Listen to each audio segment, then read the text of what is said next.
이 이야기는 소설이나 희곡 한여름밤의 꿈이 아닙니다.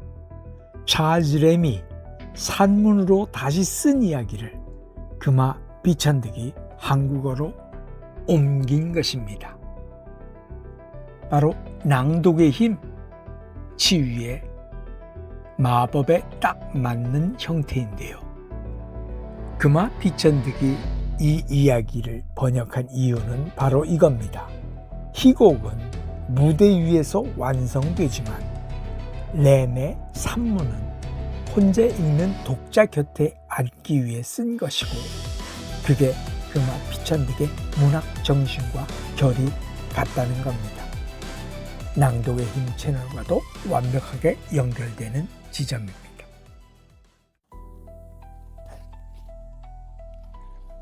셰익스피어의 한여름밤의 꿈, A Midsummer Night's Dream, 이것을 비천득 선생의 번역으로 있습니다. 낭독의 힘, 치유의 마법, 이제 시작합니다. 주요 등장인물: 이지우스, 허미아의 아버지; 테세우스, 시장; 허미아, 이지우스의 딸; 디미트리우스, 허미아의 구원자; 라이센더, 허미아가 사랑하는 남자; 헬레나, 디미트리우스를 사랑하는 여자; 오베론, 요종들의 왕; 티타니아, 여왕; 로빈 굿펠로우, 퍽이라고 불리는 장난꾼 요정. 옛날 아테네 시 법률에는 딸을 시집 보내는데 부모가 사윗감을 결정하면 딸의 의사 여하를 불문하고 강제로라도 결혼이 성립되는 규정이 있었다. 그래서 부모가 정해놓은 사위와 결혼하기를 거절하는 딸이 있을 때에는 아버지가 딸을 죽여도 무방하게 되어 있었다. 그러나 법이야 그렇다 하더라도 사실에 있어서는 아무리 딸이 순종하지 않는다 한들 부모된 자로 차마 딸을 죽일 수 없는 것이니까 이 법은 한 번도 시행된 일은 없었다고 단정할 수 있을 것이다. 그러나 어떤 처녀 중에는 부모로부터 결혼에 응하지 않으면 그만 죽여버리겠다는 선고를 받고 바들바들 떠는 일은 종종 있었을 것이다. 그런데 한번 이 법을 적용해달라고 시장에서 어떤 부모가 고소를 한 사건이 있었다. 이지우스라고 하는 영감이 당시 시장에게 고소한 소장을 보면 그 영감이 자기 딸 허미아더러 디미트리우스라는 남자와 결혼하라고 명령했는데, 그 딸은 이 신랑감이 아테네시에서 상당히 이름 있는 귀족집 아들인데도 불구하고 결혼을 거절하였다. 그 거절하는 이유는 딴 남자 라이센더라는 남자를 사랑하기 때문이었다. 그래서 이지우스는 시장에게 고소하여서 자기 딸에게 이 악법을 적용하도록 해달라고 요구했다. 법정에 나선 허미아는 그가 아버지의 명령을 복종하지 아니하는 이유를 아래와 같이 설명하였다.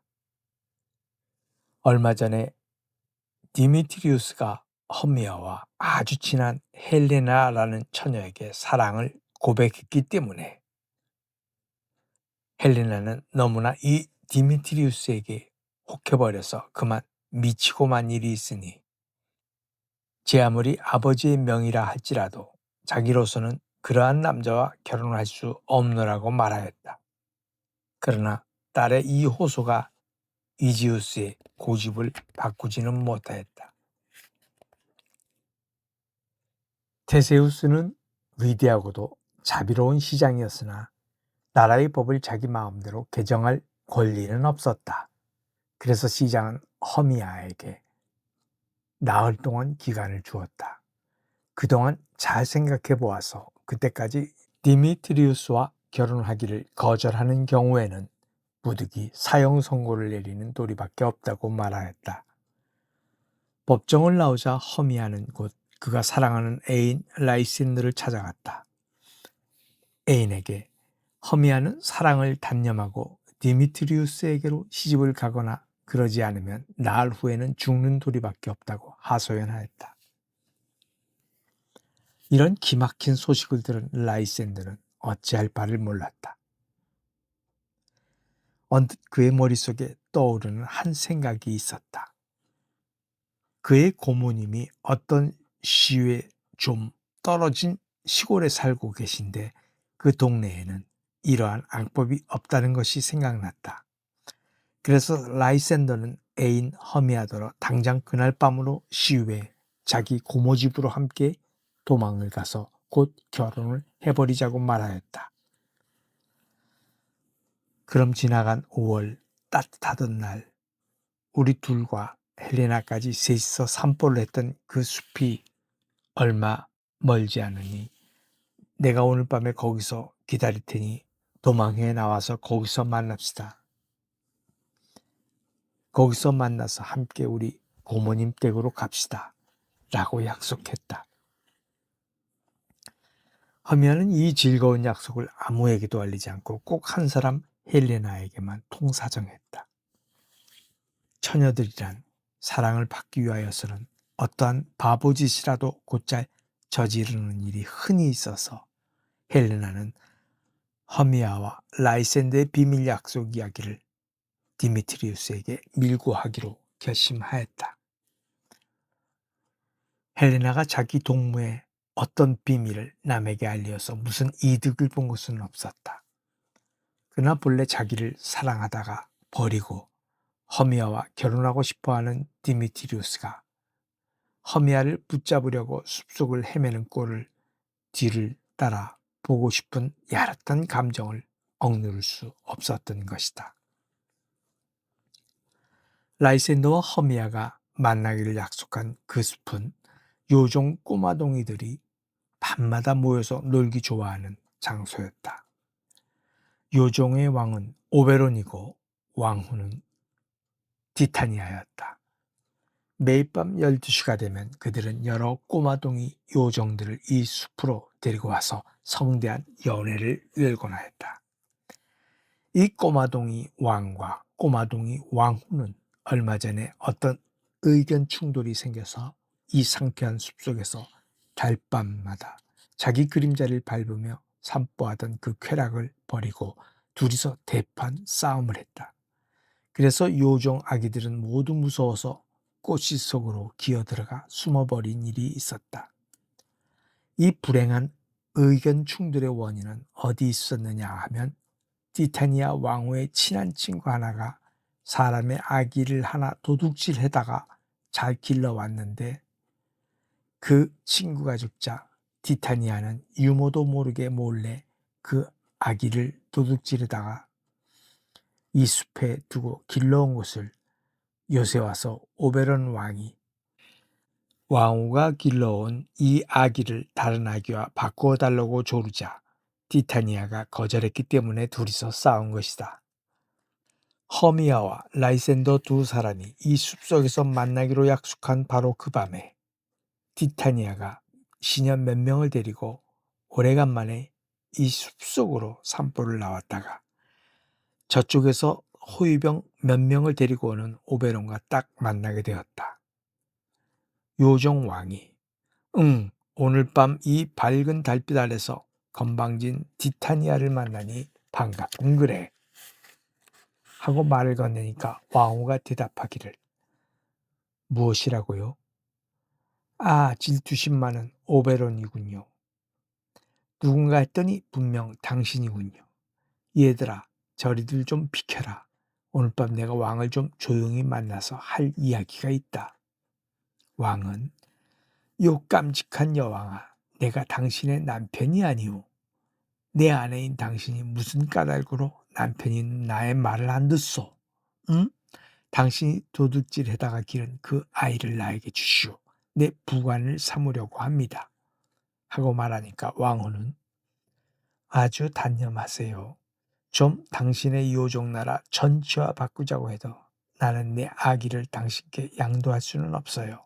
하며 톡 쏘아붙였다. 왕은 크게 화를 냈다.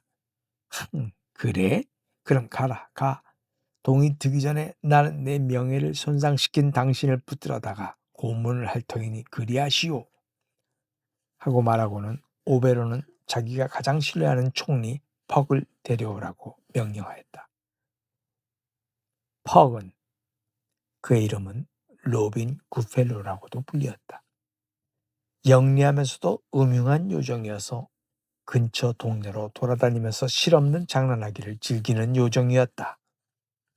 어떤 때는 농촌집 소 외양간으로 가서 소젖을 막 짜 내버리기도 하고, 또 어떤 날은 그의 가볍고도 텅 빈 몸으로 버터를 만드는 틀 속으로 숨어 들어가서 그 속에서 춤을 추기도 하고 괴상한 형상으로 모양을 변하기도 했다. 시골 처녀들이 크림을 휘휘저 버터를 만드느라고 아무리 애를 써도 버터가 잘 되지 않아 애를 태우기도 했다. 그래서 머슴들이 대신 들어서서 크림을 저어도 버터가 잘 되지 못하게 애를 먹이곤 하는 것이었다. 또 퍽이 술 만드는 집에 가서 장난을 치면 그때 담근 술은 반드시 시어 빠지게 되는 것이었다. 또 어떤 때는 동네 좋은 친구들이 모여서 술을 돌아가면서 마실 때 퍽이란 놈이 개 모양으로 변해가지고 술잔 밑으로 들어가 숨어 있다가 할머니가 술을 마시려고 입술을 술잔에 댈 때 그 입술을 물어뜯어서 그 술이 쪼글쪼글 늙은 뺨으로 흘러내리게 하고는 좋아서 춤추었다. 조금 후에 이 점잖은 할머니가 삼각의자에 앉아서 슬프고도 우울한 이야기를 꺼낼 때에는 퍽이 그 할머니 뒤로 살짝 돌아가서 그 삼각의자를 차서 넘어뜨렸다. 할머니가 고꾸라지고 둘러앉아 있던 친구들이 달려들어 그 할머니 겨드랑이를 붙잡아 일으켜주며 모두가 허리를 잡고 웃으면서 참 재미있다고 떠들고 노는 것이었다. 밤이 되면 언제나 이 숲으로 와서 싸돌아 다니는 퍽을 보자 오베론 왕은 퍽아 이리 온 하고 불렀다. 퍽아 너 지금 곧 가서 처녀들이 게으를 때 하는 사랑노래라는 꽃을 따오너라. 그 자색 꽃잎에 맺힌 이슬방울을 모아서 잠자는 사람의 눈에 발라주면 잠을 잘 때 제일 먼저 눈에 띄는 사람에게 한 박 홀려버린단 말이야. 그러니까 그 이슬방울들은 내가 모아가지고 있다가 티타니아가 잠이 든 후에 그의 눈에 한 방울만 떨어뜨려 두면 그가 잠이 깰 때 맨 처음 눈에 보이는 물건이나 동물을 사랑하게 될 것이란 말이야. 그것이 사자거나 곰이거나 수선 떠는 원숭이거나 분주스런 원숭이거나 그 어떤 동물이든지 간에 제일 먼저 눈에 띈 것에게 한 박 반하고 말 것이다.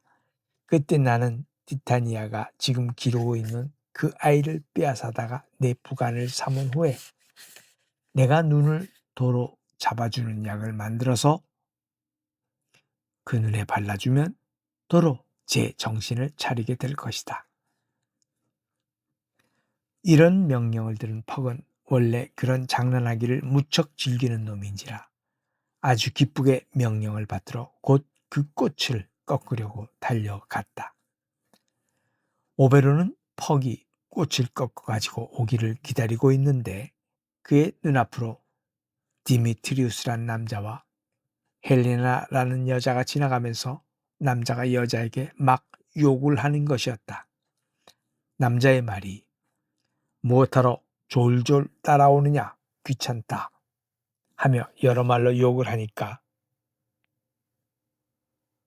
여자는 그래도 예전에는 자기를 얼마나 사랑해 주었으며 사랑이 변하지 않는다고 맹세까지 하고는 이제 와서 헌신 짝버리듯 하는 것은 무정하다고 하소연하였다.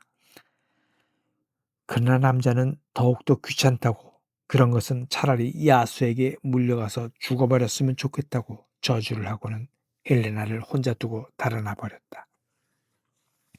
여자는 죽어라 하고 그 남자 뒤를 쫓아갔다.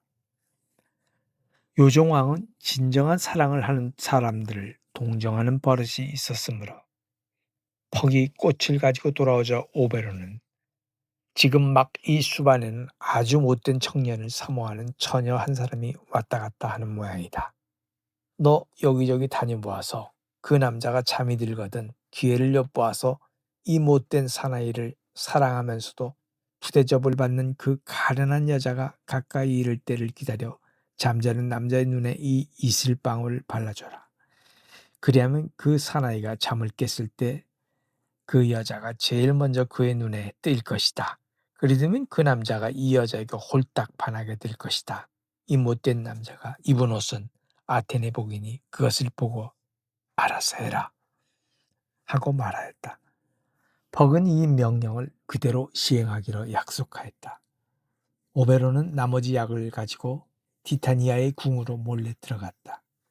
그때 티타니아는 잠잘 준비를 하고 있었다.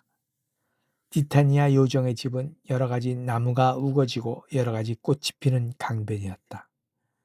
티타니아는 언제고 밤마다 거기서 한 잠씩 자는데 그의 친구는 광채 찬란한 호랑이 가죽이었다.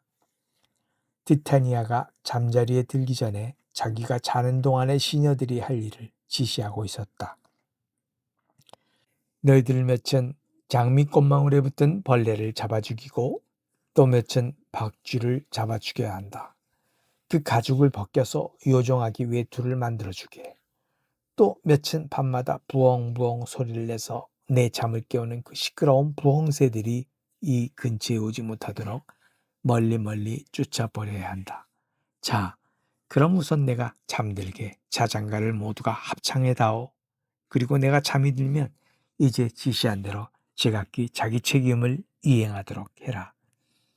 시녀들은 자장가를 부르기 시작했다. 혀가 둘씩 딸린 얼룩덜룩 얼룩뱀, 가시돋친 고슴도치 모두 다 보지 말아다오. 벌레도 떠들지 말라. 누구나 다 우리 요정 여왕 계신 곳에 가까이 오지 마라.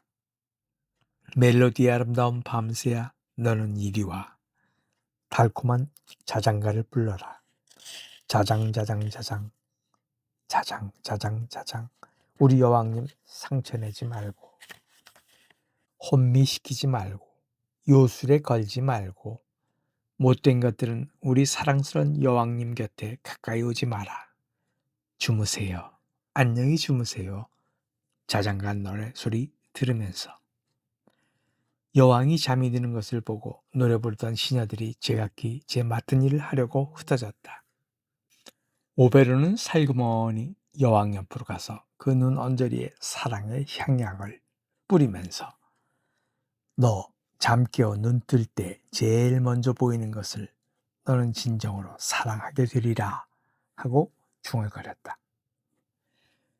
디미트리우스에게로 시집가기를 거절한 죄로 사형 선고를 받게 된 허미아는 이날 밤 집을 도망쳐 나와 이 숲으로 와서 먼저와 기다리고 있던 라이센더와 만나 둘이 함께 라이센더의 고모집을 향하여 길을 바삐 걸었다. 그러나 한중간쯤 와서 허미아가 몹시 피곤을 느끼므로 라이센더는 자기를 사랑하기 때문에 목숨까지 위태하게 된 이 처녀를 아끼는 마음이 간절하여 무리하지 말고 중간에서 한잠 자고 새벽에 다시 길을 떠나고자 했다. 으슥한 곳, 부드러운 이끼가 덮인 언덕을 찾아 거기서 처녀가 자도록 하고 라이센더는 거기서 약간 떨어진 풀밭에서 잠이 들었다. 이때 퍽이 지나가다가 보니 미남자 하나가 풀밭에 누워서 자는데 아테네 복색을 한 것이 틀림없이 왕이 말하던 그 못된 사람이 분명했다. 또 그 옆에 한 여자가 잠들어 누웠으니 이 여자가 분명코 길을 쓰고 남자 뒤를 쫓아가더라는 그 여자일 것이라 속단하였다. 더구나 이 남녀가 이렇게 가까운 곳에서 자는 중이니까 이 남자가 깨면 옆에서 자고 있는 이 여자를 제일 먼저 보게 될 것이니 이것은 문제없이 이 두 남녀에게 자선을 베풀어 주는 행동이라고 믿고 약을 라이센더의 눈에 떨어뜨려 주었다. 그러나 이 세상 일이란 이상한 착오가 생기는 일이 많은 법이다. 라이센더가 잠을 깨어 눈을 뜨는 순간에 하필 헬레나를 제일 먼저 보게 되었고 약의 효과는 금시에 나타나서 라이센더는 헬레나에게 홀딱 반하고 말았다.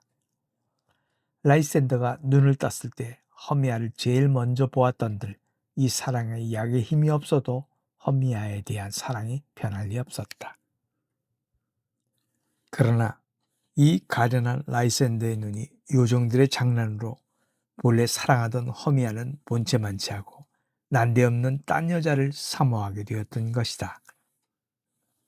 그래서 라이센더는 저쪽에서 자고 있는 허미아를 이 밤중에 위험한 숲속에서 혼자 자라고 내버려 두고 다른 여자의 궁둥이를 따라가게 되었으니 일이 참 묘하게 되었다. 이리 되어서 한 개의 엉터리 비극은 시작되었다. 위에서 이미 이야기한 것 같이 헬레나는 자기를 떼어내버리고 달아나는 디미트리우스 뒤를 쫓아가느라고 허덕거렸다. 장거리 경주에 여자로서는 도저히 남자 걸음을 따를 수 없는 거로 얼마 지나지 않아 디미트리우스의 모습을 잃고 낭망하여서 헤매다가 우연히 라이센더가 잠자고 있는 앞을 지나가게 되었다. 헬레나는 아하, 여기 라이센더 씨가 왜 누워있을까? 잠을 자는가? 죽었는가? 하고 혼자 중얼거리며 그의 어깨를 흔들면서 여보세요. 죽지 않았거든. 깨어 일어나 보세요. 라고 하였다. 그래서 라이센더가 눈을 떠보니 그의 눈이 약기운에 걸려서 맨 처음에 본 사람을 사랑하게 되었다. 그는 헬레나한테로 와락 달려들면서 사랑을 하소연하고 연모의 정을 토로하면서 헬레나를 허미어와 비교하면 비둘기와 까마귀를 비교하는 것처럼 헬레나가 더 예쁘다고 말했다. 헬레나를 위하여서는 자기는 물불을 헤아리지 않고 어디까지나 따라가겠노라고 맹세하며 여러 가지 감언이설로 연모의 정을 늘어놓았다. 헬레나는 이 라이센더가 허미아의 연인인 줄 알고 있었으므로 자기에게 이런 행동을 하는 것은 꼭 자기를 놀리는 것이라 오해하여서 막 화를 냈다. 헬레나로서는 당연한 일이었다. 그는 한탄하였다. 아, 나는 어찌하여 누구에게나 놀림만 받고 욕이나 먹으려고 이 세상에 태어났단 말인가. 나는 디미트리우스한테도 추파도 한번 못 받아봤고 친절스러운 귀숙 이야기 한마디도 못 들어봤는데 지금 당신한테 이런 기막힌 놀림감이 되니 이 무슨 년의 팔자인가. 라이센더 씨, 나는 당신을 참된 신사라고 지금까지 믿어왔지만 나를 왜 이리 모욕하세요? 하고 매우 화가 나 말하고 뿌리치고 달아나는데 라이센더는 옆에서 아직 자고 있는 허미아는 아주 잊어버리고 헬레나의 뒤를 쫓아갔다. 허미아가 잠을 깨서 살펴보니 옆에서 자던 애인은 없어지고 자기 혼자 있는 것을 깨닫고 무서웠다. 라이센더를 찾으려고 이리저리 헤맸다. 디미트리우스는 자기의 연적인 라이선대의 행방을 찾으려고 이리저리 헤매다가 피곤하여 잠이 들었다. 디미트리우스의 자는 모양이 오베론의 눈에 띄었다. 오베론은 아까 퍽의 보고를 받을 때 퍽이 실수하여서 사랑의 향약을 딴 사람에게 함부로 뿌렸다고 눈치를 챈 것이다. 그러다가 지금 자기가 마음에 두었던 그 사람이 자고 있는 것을 발견한 오베론은 그 즉시 이 잠자는 디미트리우스의 눈에 사랑의 향약을 문질러 주었다. 디미트리우스가 잠이 깨자 제일 첫 번에 눈에 띈 사람이 헬레나였다. 그래서 그는 헬레나에게 한박 반해버렸다. 그래서 이번에는 디미트리우스가 사랑의 열변을 헬레나에게 향하여 토로하게 되었다. 그때 헬레나의 뒤를 따라온 라이센더가 나타나고 또 그 뒤로 허미아가 나타났다. 바로 여기 한자리에 모인 두 남자가 사랑의 향약의 장난으로 헬레나 한 여자만 사랑하게 되었던 것이다.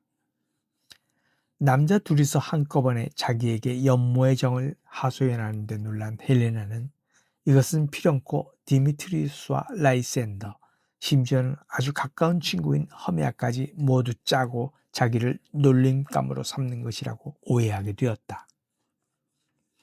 한편 허미아도 헬레나 못지않게 놀랐다.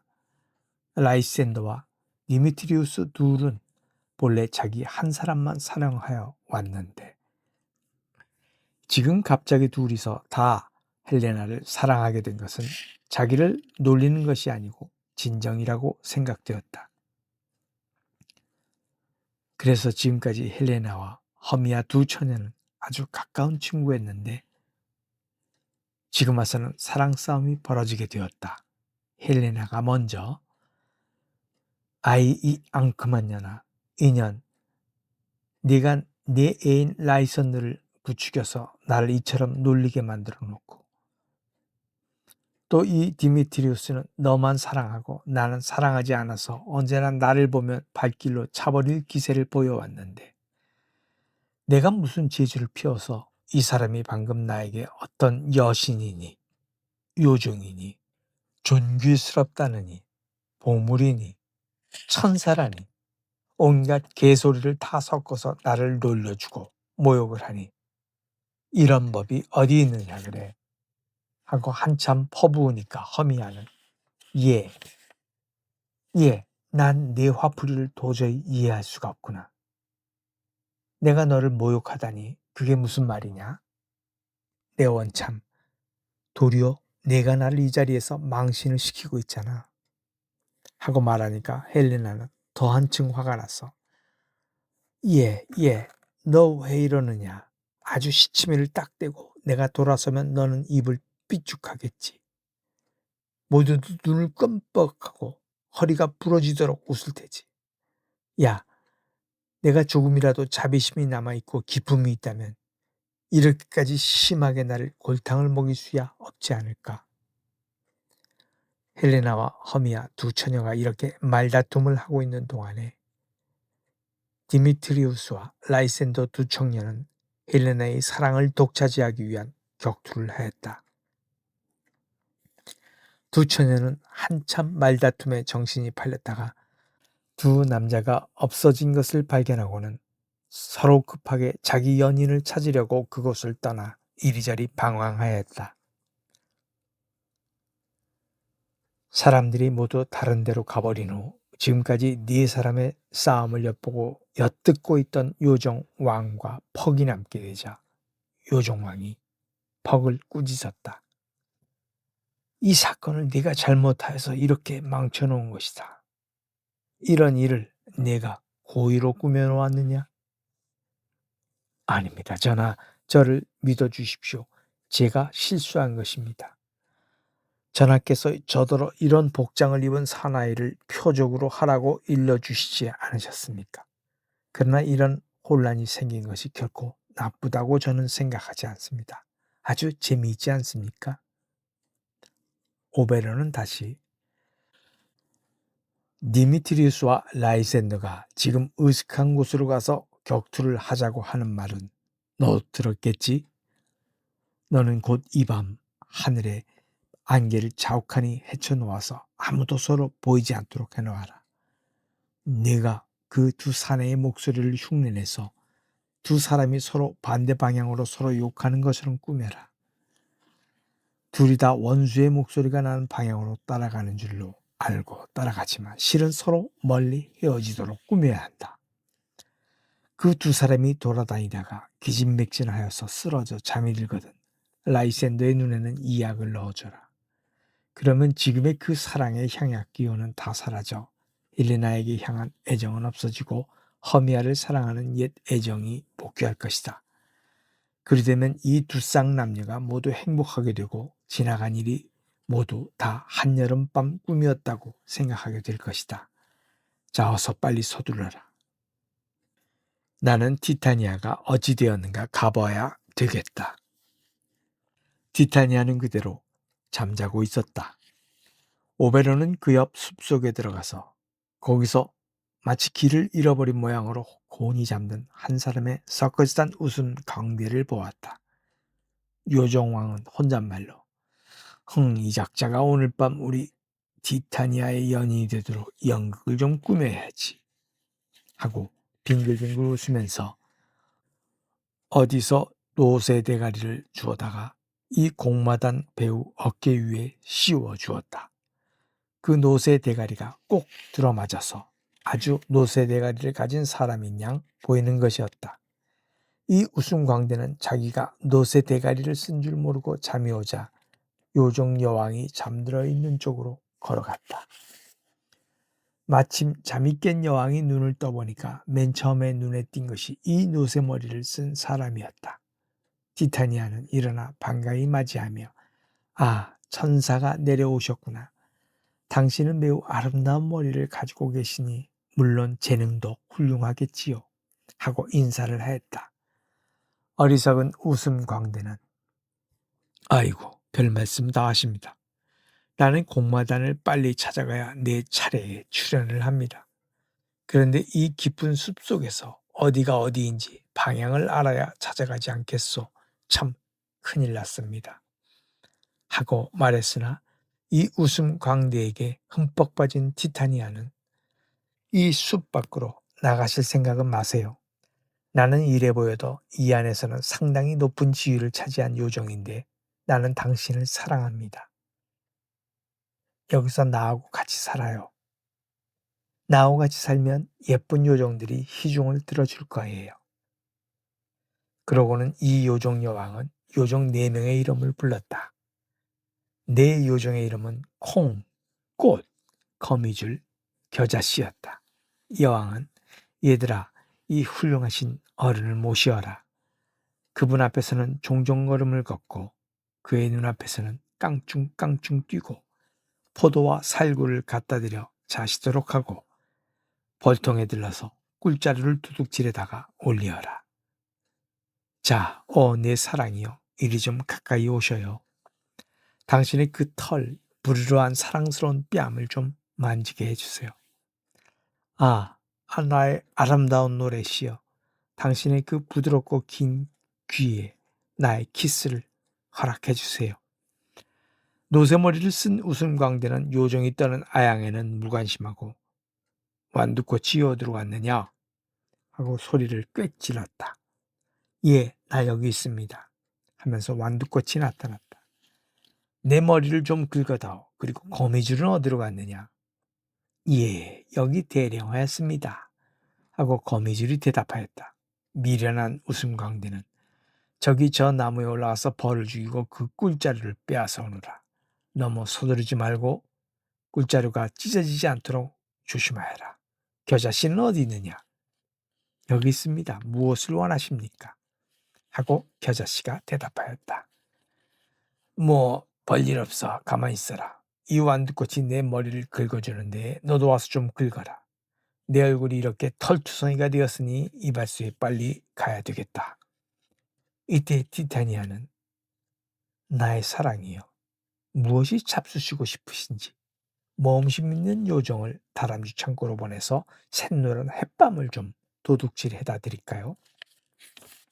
난 마른 콩이나 한 줌 먹었으면 좋겠다 하고 대답하는 이 웃음 광대는 언뜻 노새가 먹기 좋아하는 콩이 먹고 싶었던 것이다.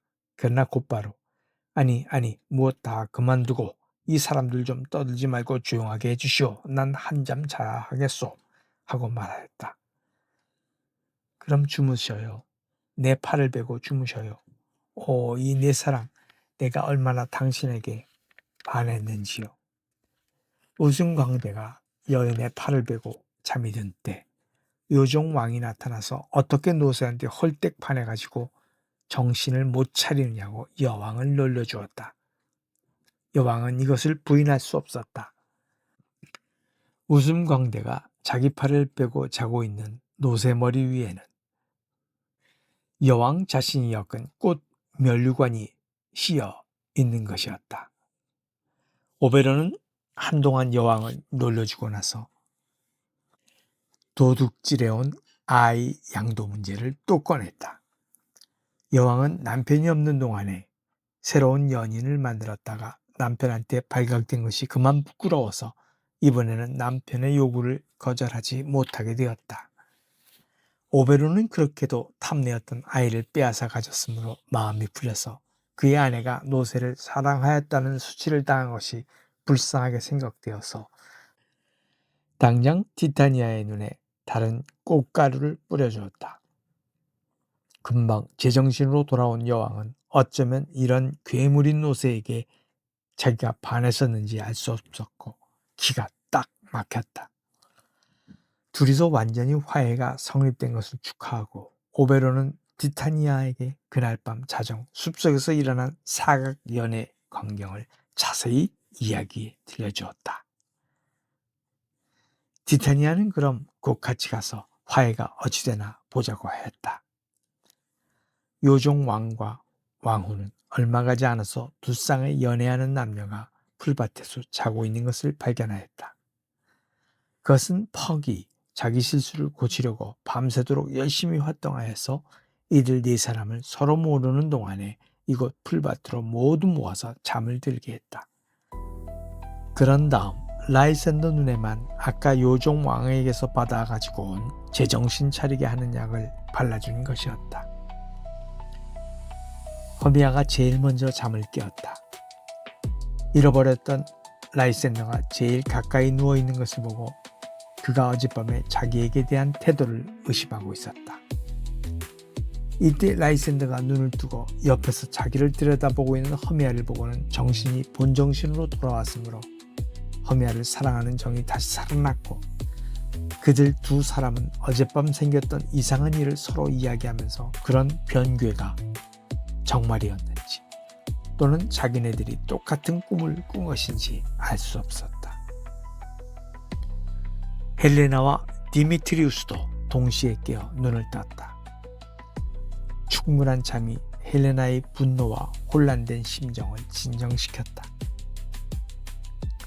헬레나는 눈을 뜨자마자 디미트리우스가 새삼스러이 사랑을 고백하는 목소리를 들을 때 이 고백은 자기를 놀리는다고 하는 것이 아니라 진정성이 있다는 것을 깨닫게 되어서 놀라면서도 기쁘고 반가웠다.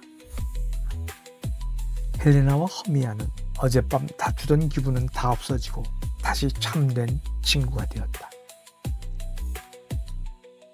어젯밤에 서로 시비하던 언사는 말끔히 잊어버리기로 하고 현재 자기네 일을 어떻게 처리하면 좋을까를 상의하게 되었다. 타협은 쉽사리 이루어졌다. 디미트리우스는 허미아에 대한 약혼자의 권리를 포기하고 허미아의 부친을 찾아뵙고 허미아를 사형에 처하는 판결을 취소하라고 권할 의무를 절실히 느끼고 있다고 말하였다. 디미트리우스가 이 사명을 수행하기 위해서 아테네로 곧 돌아가려고 하는 참에 도망간 딸을 잡으려 오는 이지우스를 만났다. 허미아의 아버지는 디미트리우스가 이제는 그의 딸 허미아와 결혼하기를 강요하지 않는다는 고백을 듣고는 만일 그렇다면 딸이 라이센더와 결혼하는 것을 말리지 않되 한 가지 조건이 있었다. 그 조건은 결혼식을 지금부터 나흘 후에 거행하도록 하여야 한다. 그 이유는 나흘 후가 바로 허미아가 사형을 받기로 되었던 날이라고 하였다. 또 디미트리우스는 헬레나와 결혼하기를 기쁘게 약속하였다. 사람의 눈에는 보이지 않지만 요종 왕과 여왕은 이 타협 광경을 자초지종 다 엿보고 엿듣고 있었다. 착한 요종왕 오베론의 알선으로 쌍쌍이 행복스러운 결말을 짓게 된 것을 본 요종나라 국민 전체가 전국적으로 그들 결혼식 날에는 성대한 축하를 하기로 결정하였다.